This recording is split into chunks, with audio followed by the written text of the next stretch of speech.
Irmãos e irmãs, a palavra de Deus hoje nos fala do matrimônio. E do matrimônio como lugar onde o homem e a mulher são convidados a ser um para o outro um sinal e um instrumento de Deus. O Santíssimo Matrimônio é um dos 7 sacramentos. E é sempre bom a gente relembrar, porque apesar de você já ter escutado isso que eu vou falar agora umas 1000 vezes, se eu pedisse para você falar, eu acho que você não ia saber. O que é um sacramento? Vamos entender aqui então, olha. Nosso Senhor Jesus Cristo instituiu 7 sacramentos necessários para a salvação das nossas almas. Então, a salvação de Cristo em nós acontece pela ação dos sacramentos. Então, a nossa estrutura de vida religiosa e a nossa estrutura de salvação, ela é essencialmente sacramental. A fé se expressa, se recebe, se atualiza através de uma estrutura sacramental. Quantos são os sacramentos da igreja? 7. Qual é o primeiro, sem o qual nenhum outro é possível? O batismo. Sem o sacramento do batismo, ninguém é cristão, ninguém é católico. Você faz parte do fã-clube, você pode achar bonito, você pode ser fã do padre. Se não é batizado, não é cristão. Pois muito bem, após o batismo e para a vivência do nosso batismo, restaram ainda 6 outros sacramentos que fazem parte da nossa vida de fé e da nossa própria história de vida, porque cada um deles tem uma função e uma graça própria. Então, o sacramento da Eucaristia, o sacramento da confissão, o sacramento do crisma, o sacramento da ordem, o sacramento do matrimônio, o sacramento da unção dos enfermos. Cada um deles ocupa um lugar na nossa vida.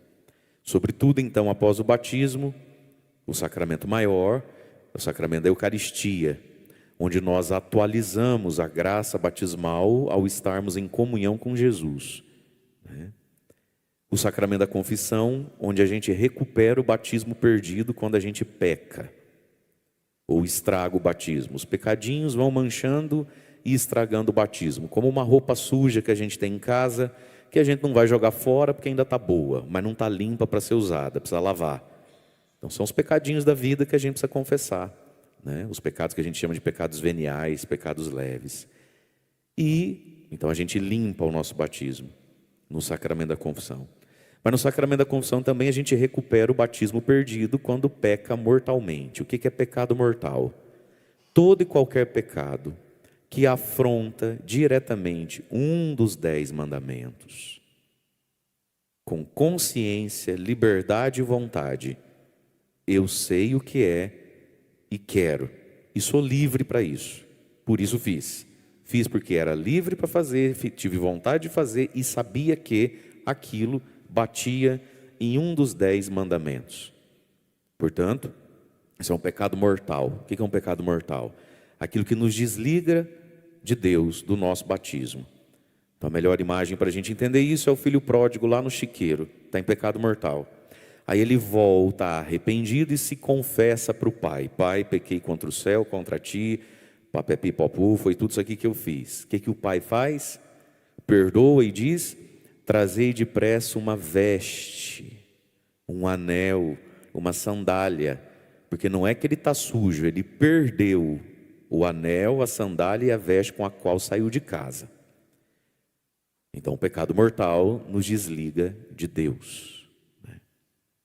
Bom, um dos 7 sacramentos, então, é o sacramento do matrimônio. O que todos os 7 sacramentos têm em comum? Porque é a definição de sacramento.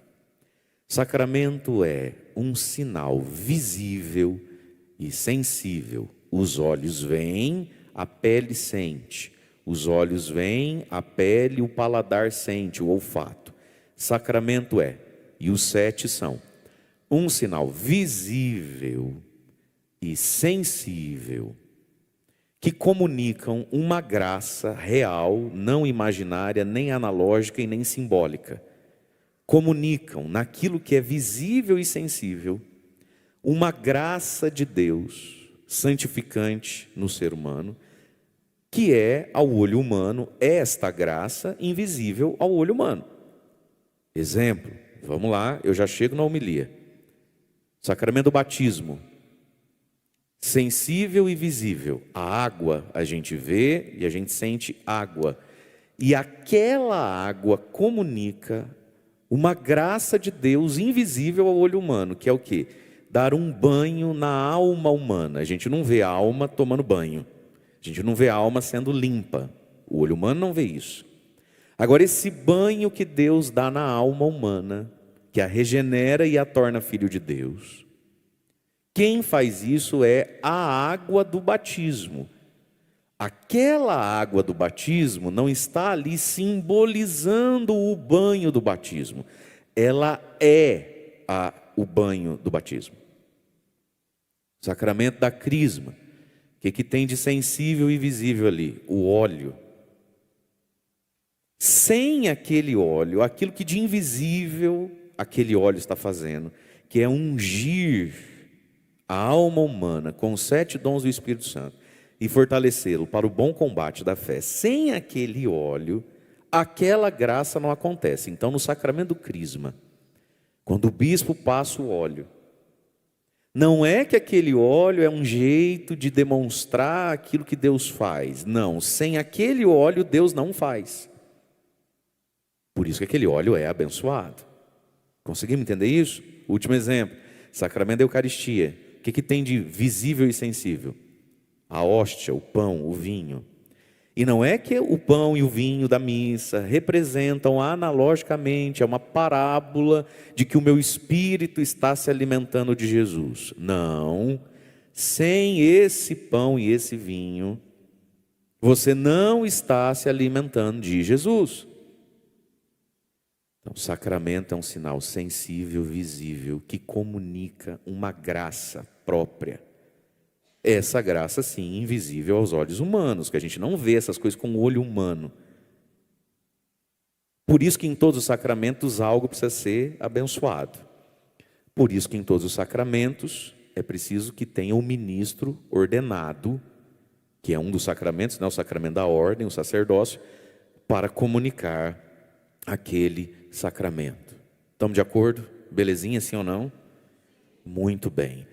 É por isso que o sacramento do matrimônio, homem e mulher, casamento, Jesus elevou isso à dignidade de sacramento. Então, o que a gente está dizendo quando um homem e uma mulher se casam na igreja? O que está acontecendo ali? Está acontecendo ali que aquele homem e aquela mulher, na realidade dos seus corpos, da sua pessoa, e a pessoa humana só existe na realidade humana através e com o corpo, se não é fantasma. E fala para quem está do seu lado, fantasma não existe. Se você está vendo, vai se benzer ou tomar os remédios no horário certo, que fantasma não existe. No sacramento do matrimônio, o homem e a mulher estão oferecendo a Deus a sua pessoa, o seu corpo, a sua masculinidade, a sua feminilidade, a sua sexualidade, seus braços, suas pernas, sua cabeça, seu coração, todo o seu potencial afetivo, físico, tudo, está oferecendo a Deus, para que isso que eu sou, seja como a água do batismo, como o óleo da crisma, como o pão e o vinho da missa, acolhido por Deus, abençoado e santificado por Deus, para comunicar uma graça própria a outro. Porque o pão da missa, ele não é uma graça para ele mesmo, ele é uma graça para quem o comunga. O óleo do crisma não é uma graça para ele mesmo, ele é uma graça para quem o recebe. A água do batismo não é uma graça para ela mesma, ela é uma graça para quem recebe a água do batismo. O sacramento da confissão, pequeno parênteses, qual é a matéria do sacramento da confissão? As pessoas acham que a matéria do sacramento da confissão é o padre. A matéria do sacramento da confissão é o pecado que você confessa. O ministro do sacramento da confissão é o padre, é o sacerdote, que vai pegar aquele pecado, abençoar a pessoa e redimir o pecado. Por isso que desabafar diante do padre as misérias da vida não é sacramento da confissão. Tá, mas fecha parênteses. No matrimônio, então, um homem e uma mulher estão se dando a Deus como uma oferta, como a gente oferta água, óleo, hóstia, vinho, né? Estão ofertando a Deus a sua vida, para que a sua vida seja acolhida, abençoada e santificada, para que Deus comunique ao outro, à esposa, ao esposo, a graça santificante do amor de Deus, que vai tocar aquela pessoa, não através de uma hóstia e de um vinho, de um óleo ou de uma água, mas através do esposo ou da esposa. Portanto, no sacramento do matrimônio, a pessoa se transforma num sacramento de Deus para o outro. Então existe algo no matrimônio a ser comunicado à sua esposa, que não vai ser através da Eucaristia, não vai ser através da água, nem do óleo, nem da mão do padre. Tem algo para a esposa que vai ser comunicado através do homem. A pessoa e o corpo de um homem casado são um sacramento para santificar, para comunicar graças e bênçãos à sua esposa. E o vice-versa está valendo, beleza, meninas? Tem coisa para o marido que vem através da esposa. Então, no sacramento do matrimônio, o corpo da mulher se transforma num sacramento, meio e lugar onde aquele homem vai receber de Deus, encontrar Deus. Portanto, quando duas pessoas se casam, elas mudam de patamar de pertença. Casar-se, o sacramento do matrimônio, muda quem você é e muda para quem você é. E aqui está o segredo da coisa. A gente precisa saber quem a gente é. Saber quem a gente é nos liberta de um monte de confusão e potencializa toda a bênção que a gente tem. Eu preciso saber, eu sou um padre. Eu casei com Cristo através da sua esposa, que é a igreja, lá no dia da ordenação sacerdotal. Deita no chão, ajoelha no pé do bispo, recebe imposição de mãos, passa óleo na mão. Então, o padre, o sacerdote, é ele mesmo também, alter Cristo, outro Cristo, ele mesmo é um outro Cristo. O sacramento da ordem, quem o recebe? É a pessoa, a gente doa isso. Então veja, eu preciso ter noção que eu sou um padre. Onde é que eu vou, com quem eu vou, que horas eu volto. Se um padre sabe quem ele é, quais os deveres que ele tem com Deus, já rezou, não rezou, vai dormir sem rezar, não vai rezar a missa hoje por quê? Então veja, saber quem eu sou me mantém longe de muita confusão e potencializa as coisas que Deus colocou em mim. A mesma coisa vale para o casamento. E aí, no evangelho que a gente ouviu hoje, nós vamos entendendo que para se casar e se manter casado, é necessária a compreensão da identidade. A pessoa, então, quando ela casa, ela mudou a sua própria identidade ontológica. Quem é você? Você é um sacramento para alguém, para uma pessoa. A quem você pertence? Mudou quem você é e mudou para quem você é. Então vamos ao Evangelho. Alguns fariseus, Mateus 19, versículo 3. Os fariseus, veja só vocês, hein? Não é os homens do churrasquinho depois do futebol, nem as tias do baile da... Os fariseus, homens bons e religiosos, porque o casamento é um desafio para todo mundo, né? Os fariseus, os homens do templo, se aproximaram de Jesus para o tentar, para o colocar à prova. Portanto, essa pergunta que a gente vai ouvir agora, ela é satânica, ela é diabólica. E se ela está ressoando dentro da sua cabeça, show Satanás. A pergunta foi feita para derrubar Jesus. É permitido ao homem despedir-se, divorciar, né, da sua esposa por qualquer motivo ou por qual motivo? Eles estavam doidinhos para achar um motivo. Eu acho que esses fariseus não estavam num bom momento do casamento, não. Pergunta mais doida, rapaz. Eu acho que em casa a coisa não estava boa, né? Senhor, é permitido despedir a esposa por qualquer motivo? E aí Jesus vai começar o processo de cura, de santificação, de amadurecimento. Versículo 4. Jesus respondeu: nunca lestes que o Criador desde o início os fez homem e mulher? Já vamos parar aqui. Bate no peito, fala assim comigo. Não, eu nunca li. Eu não leio, eu não escuto. Eu vim aqui hoje mesmo para o São Miguel me arrumar uma graça. Não vim para ouvir nem para ler nada. Fala, fala, fala. Você também, pode falar aí. Fala, eu não sei de nada, Jesus. Psiu. Começa aqui. Os caras foram perguntar sobre casamento, mulher, marido, sogra, mata, abraça, larga, fica. O que faz, Jesus? O que Jesus responde? Olhando para o padre que você entende. Você nunca leu? Fala, não. Fala. Fala, eu gosto mesmo é de música sertaneja de corno. Fala. Eu gosto de sofrência, eu não gosto de ler nada, não. Meus irmãos, nunca lestes? E aqui está o ponto, minha gente. Casou baseado em quê? E interpreta isso aí como? Nunca lestes? Porque tem 1000 opiniões sobre casamento. Aí você vê onde é que você baliza, padroniza e estrutura. A Tati, a Pati, a Nath, a Rafa, a Dani, a G, a Ju e a Lu também tem uma opinião para dar sobre isso aí. Todo mundo tem uma opinião para dar. Né? De louco e médico, todo mundo tem um pouco. Jesus olha e fala, mas vocês estão perguntando isso? Vocês nunca leram? Ou seja, o que Deus fala sobre isso? E veja, meus irmãos, o que Deus fala sobre isso não mudou até hoje. E enquanto houver mundo, não muda também. Que 2 mais 2 é 4, desde Adão e Eva. Nunca lestes? Portanto, a partir do que a gente começa e se mantém nas coisas. No caso aqui, o casamento. Vocês nunca leram? Não, porque eu acho assim. O que você acha assim está escrito? Porque se não está escrito, era bom você parar de achar. Nunca lestes que o Criador desde o início, o início, o fundamento, a estrutura das coisas, os fez homem e mulher, próprios e diferentes, homem e mulher. A diferença que completa, né?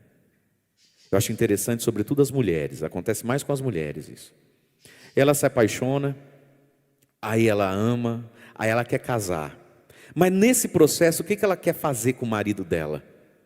Fazer o marido ser ela. Aí vai mudando, cara, o cabelo não tá bom, a barba não tá boa, a marca do desodorante não é boa, o shampoo não presta. Não é assim que... A senhora quer casar com a senhora mesmo, só que de calça jeans, é isso? Deus fez homem e fez mulher. E homem também pode cair nessa tentação. Nada nessa mulher tá bom, tudo tem que ser mudado. Mas você quer casar o quê? Com você mesmo, só que de saia? Deus fez homem e mulher. A diferença é que se completa. Agora vem. Como é que eu sei que esse ser barbado, calça jeans, é um homem? Como é que eu sei que essa coisa linda, cabelos, maquiagem, como é que eu sei que isso aí é uma mulher? Porque depois que casa que descobre, não era homem, padre. Era um menino barrigudo e careca, que queria uma mãe, não queria uma esposa. Gente, o que tem de homem que casa, mas ele não quer ser esposo da mulher dele. Ele quer que a mulher dele seja a mãe dele. O que tem de mulher que casa e ela não quer ser esposa do marido. Ela quer que o marido seja pai dela. E é esses casamentos malucos. Você tem que me amar, me entender, me perdoar, me acolher. Não briga comigo, que meu dia não foi bom. Lave, passe e cozinha para mim, ou paga as minhas contas e mantém, financia as minhas manias. Como é que eu sei que aquilo ali é um homem?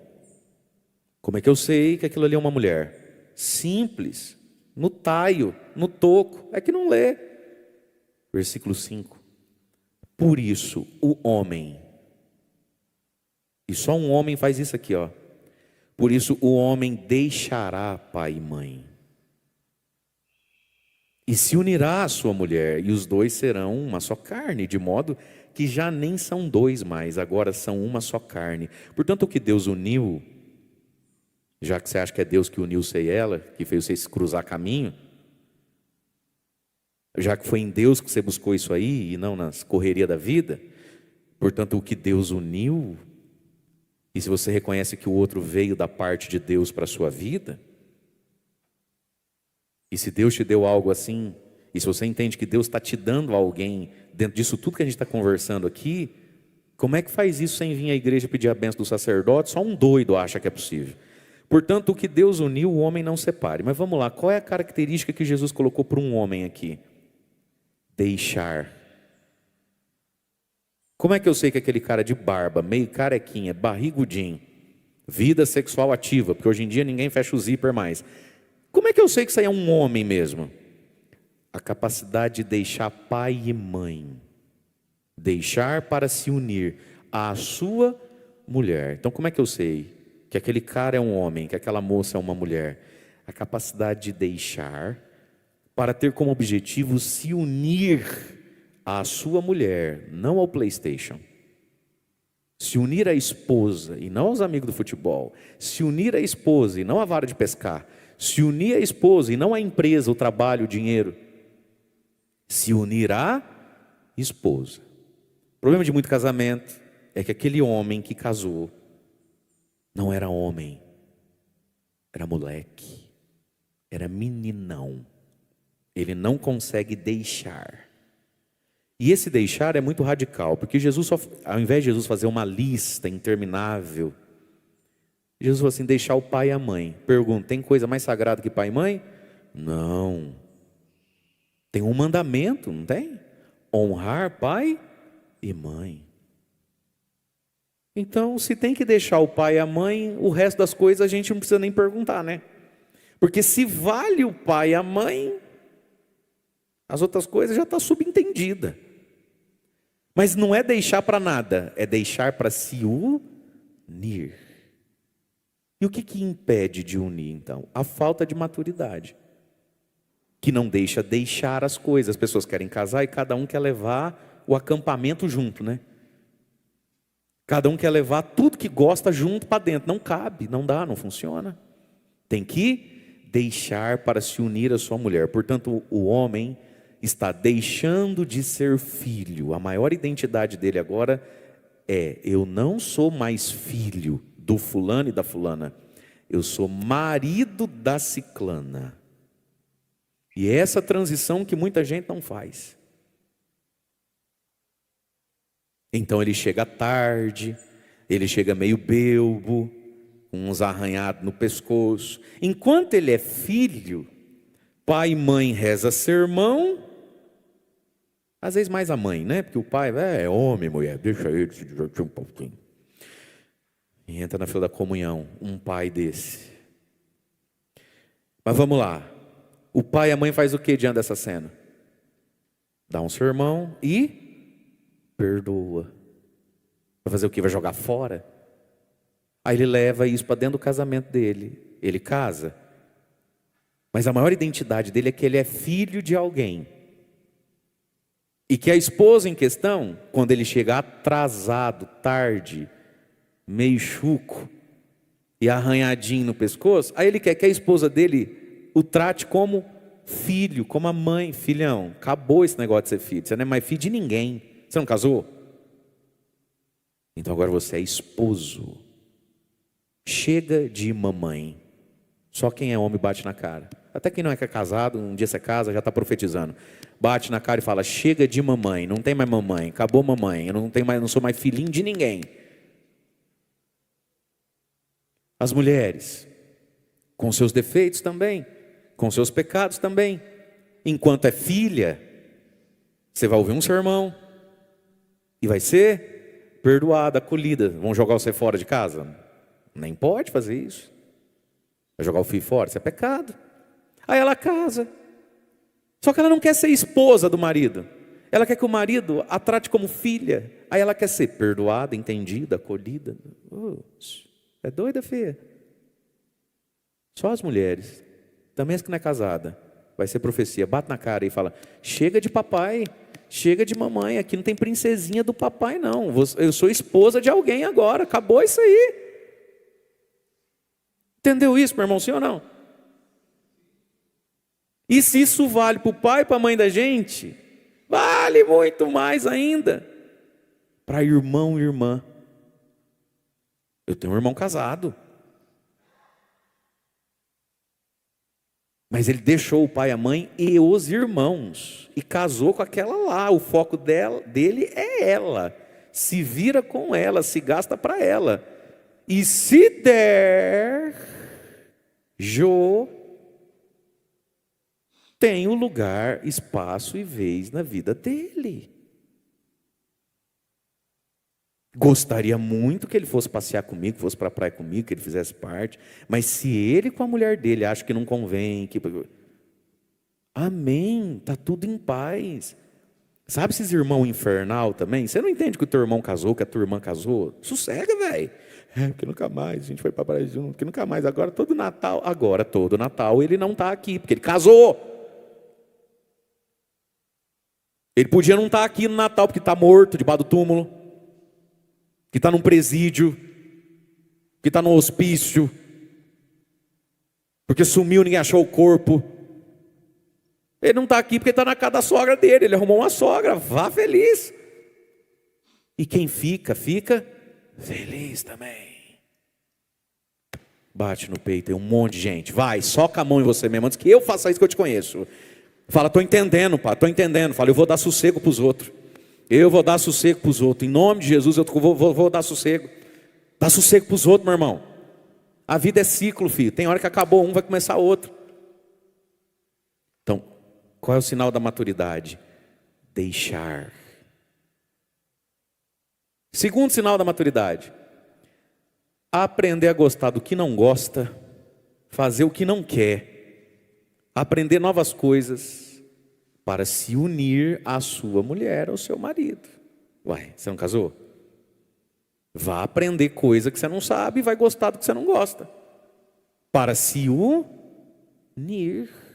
É um novo patamar da identidade humana. Eu não gosto de filme, eu não gosto de estrogonofe, eu não gosto de quê, eu não gosto de praia, eu não gosto de quê. Caramba, hein? Você não ficou sozinho?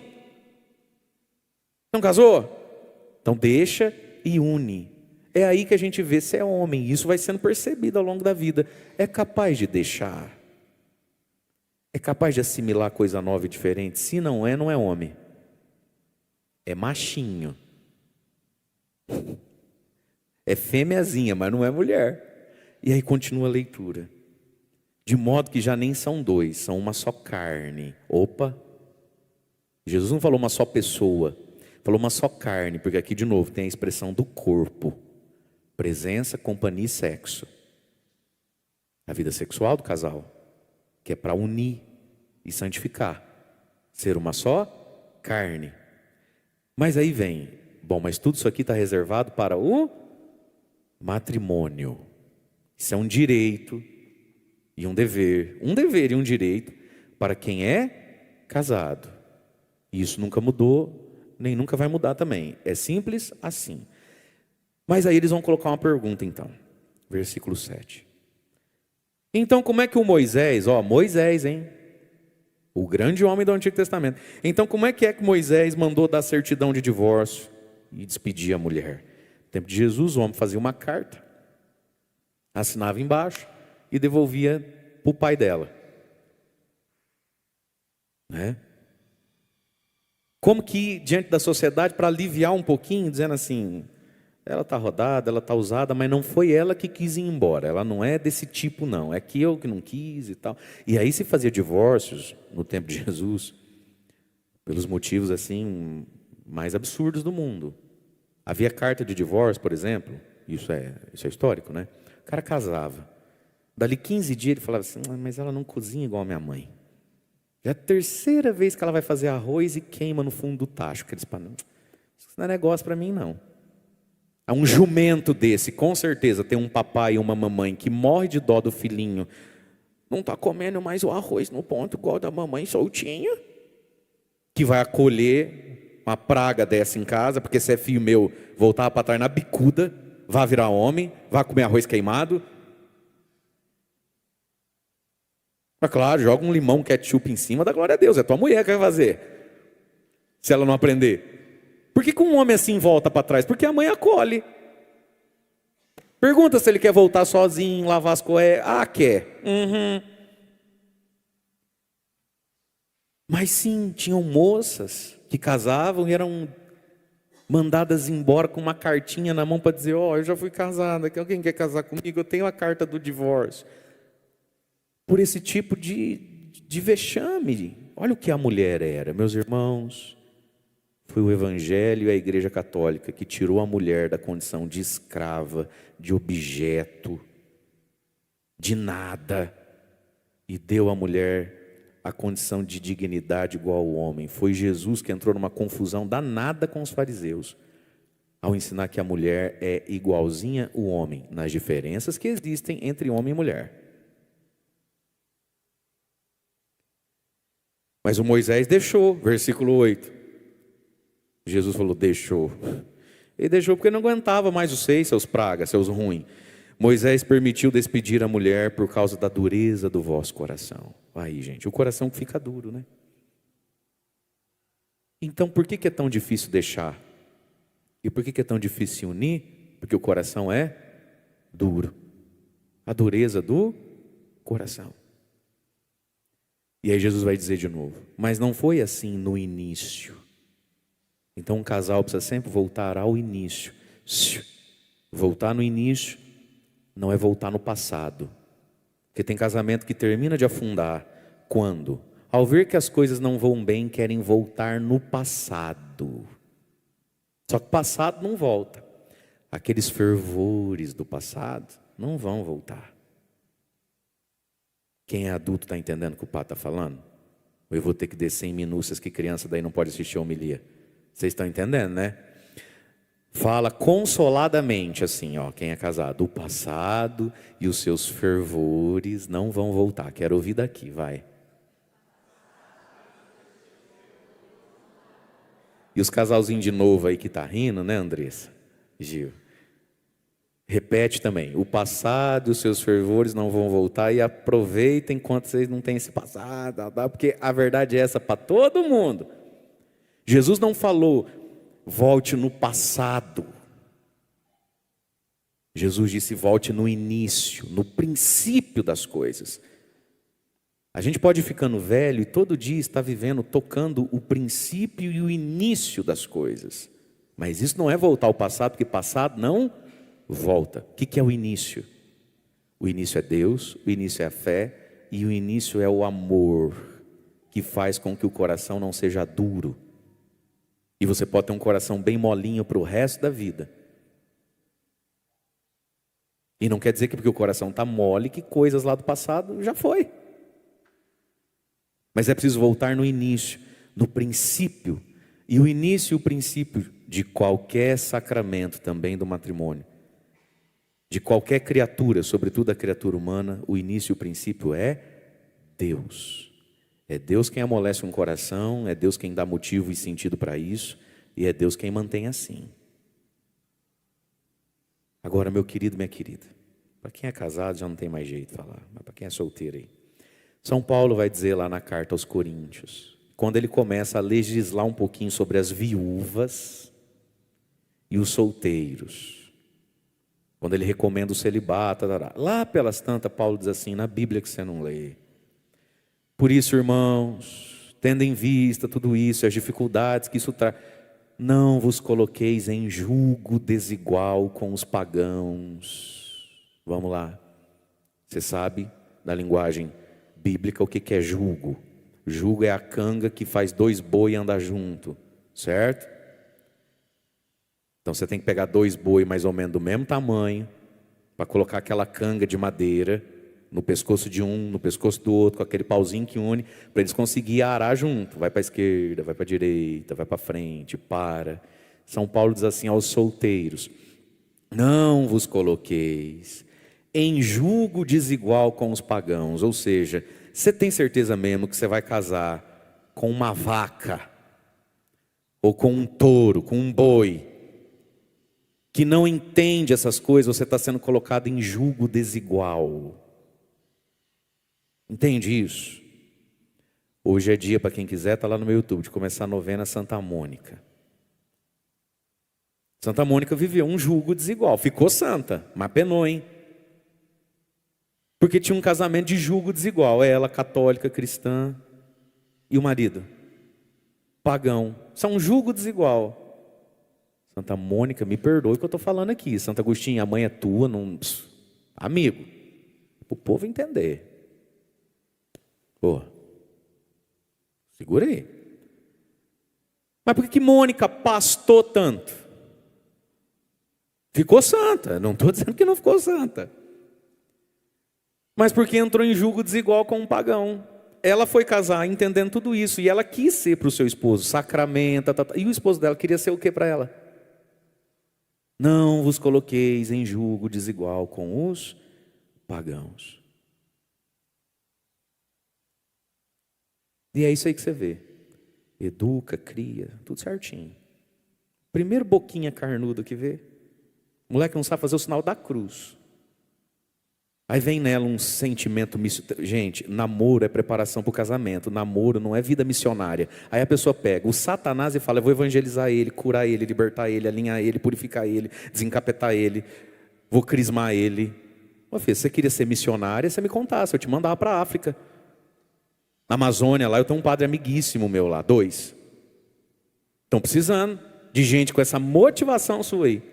Com essa resiliência, com essa capacidade de jejuar, fazer quaresma de São Miguel. A gente manda você para a Amazônia.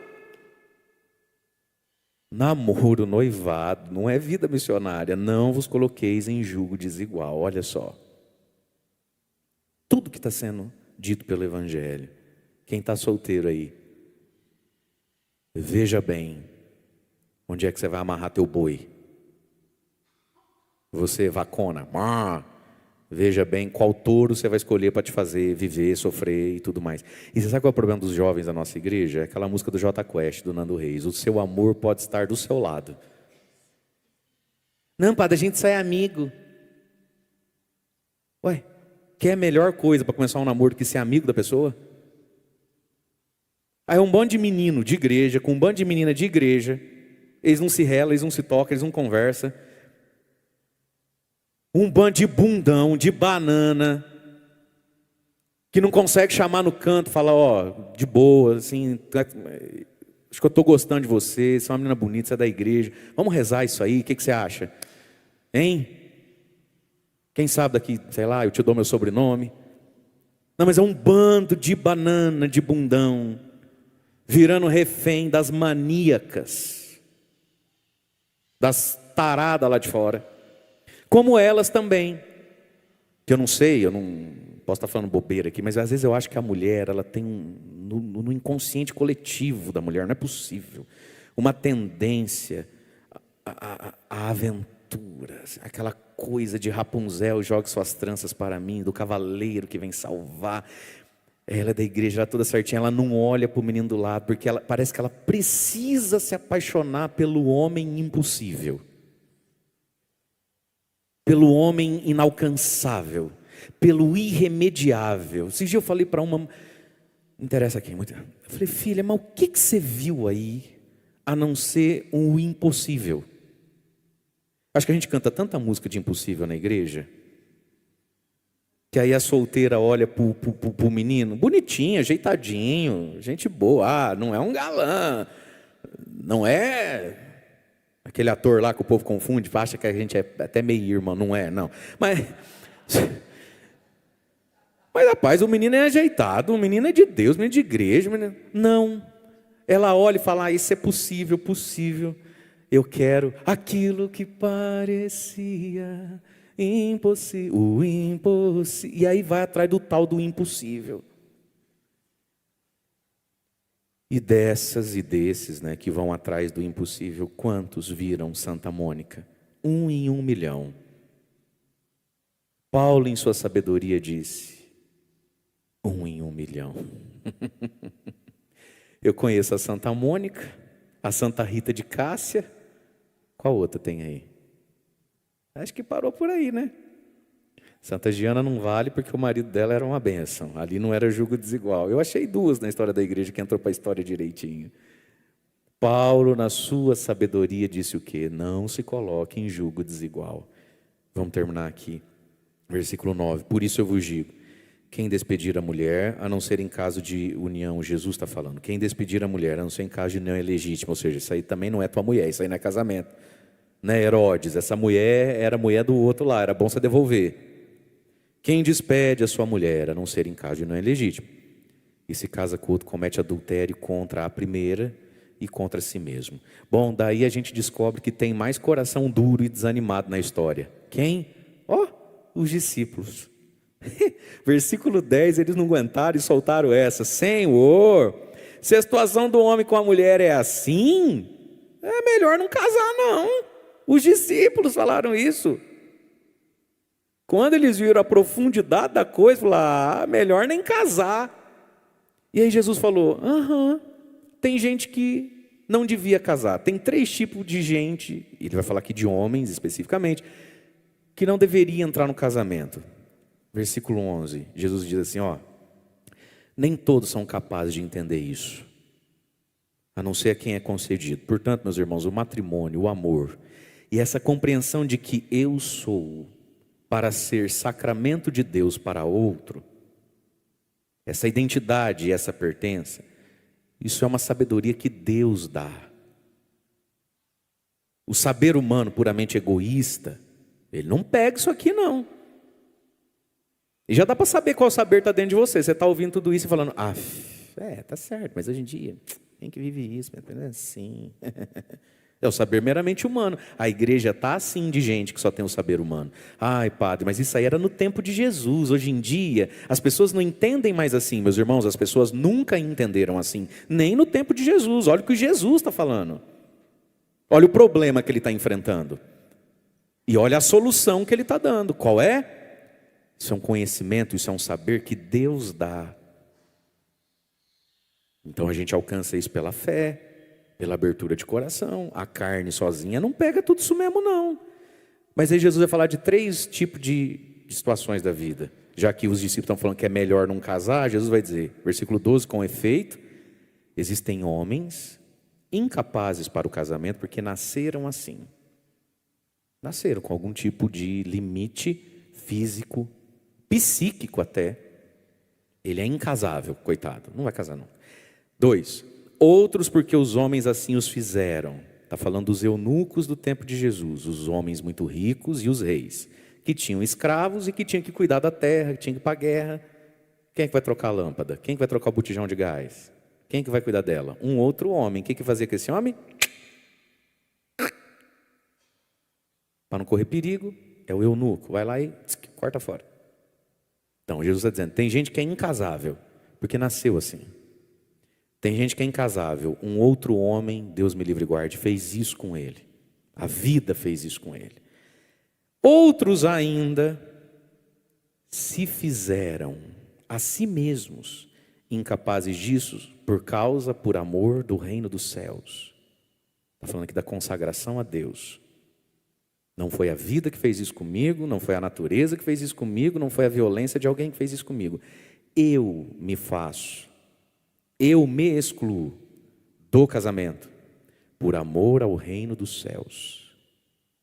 E aqui Jesus falou então do sacerdócio, da consagração, mas por amor, por causa de novo, não para ficar sozinho, confortável, descansando, porque casamento dá trabalho, filho é um inferno, eu trabalho para ficar dividindo com os outros, esse negócio, minha mãe separou, padre, minhas irmãs tudo sofrem, meu irmão deu errado, deixa eu ficar na minha paz. Não, para ser para o reino dos céus. E aí de novo, quem puder entender, entenda. Hoje em dia a maioria não entende, no tempo de Jesus também. Então é o dom da fé que o Senhor nos concede.